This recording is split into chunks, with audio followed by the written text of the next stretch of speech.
अस्सलामुअलैकुम स्टूडेंट्स, कैसे हैं आप सब। उम्मीद करती हूँ खैरियत से होंगे। मैं आपकी उर्दू की टीचर। स्टूडेंट्स, आज हम पढ़ेंगे आधी अशकाल। आप सबको पता है आधी अशकाल कहाँ से शुरू होती है। आधी अशकाल का सबसे पहला हुर्फ होता है बे। तो स्टूडेंट्स पढ़िए मेरे साथ। बे, पे, ते, टे, से,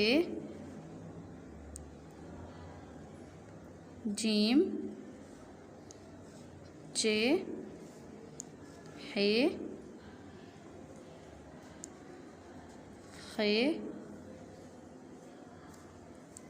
सीन, शीन, सौद,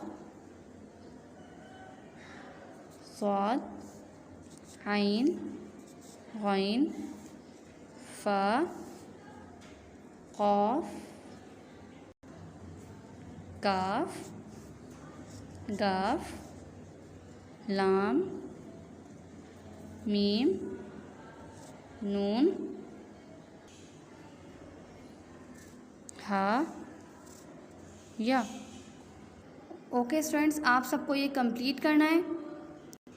इंशाल्लाह मुलाकात होगी नेक्स्ट वीडियो में। अपना ख्याल रखिए। अल्लाह हाफिज़।